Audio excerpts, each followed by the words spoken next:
একদিন দুইজন প্রেমিক প্রেমিকা রাস্তা দিয়ে হাঁটতেছিল। হঠাৎ মেয়েটা ছেলেটাকে বলল, জান গো, ও জান, একটা গল্প শোনাও না। ছেলেটা বলল, শুনতে চাও? মেয়েটা বলল, জান বলো। ছেলেটা বলল, তাহলে শোনো। একটা ছেলে একটা মেয়েকে খুব ভালোবাসতো। মেয়েটাও ছেলেটাকে ভালোবাসতো, কিন্তু মেয়েটা অনেক জেদি ছিল, ছেলেটার সাথে ঠিক মতো কথা বলতো না। তখন মেয়েটা বলল, তারপর তারপর ছেলেটা বলল, কিন্তু মেয়েটা ছেলেটাকে রিয়েলি ভালোবাসতো।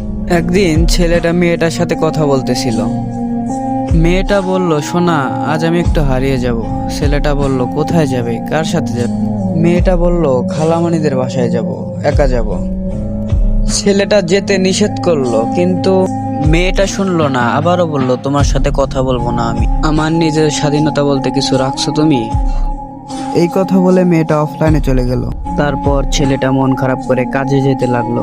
তখনই রোড অ্যাক্সিডেন্টে ছেলেটা মারা গেল, কিন্তু তার প্রেমিকা এসব জানতে পারলো না। এদিকে সকাল পেরিয়ে দুপুর, আর দুপুর পেরিয়ে রাত হয়ে গেল, কিন্তু ছেলেটা আর মেয়েটাকে এসএমএস করলো না।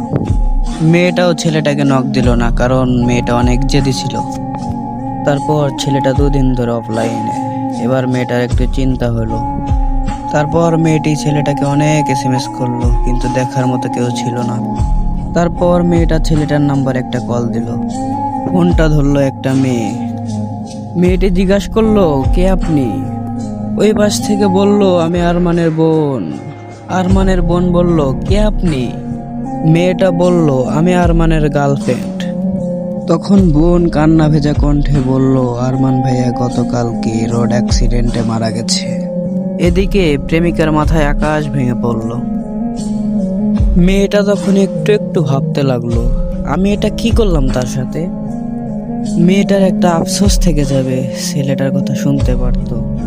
এই গল্প থেকে আমরা এই শিখলাম যে প্রিয় মানুষের কথার কখনো অবাধ্য হতে নেই।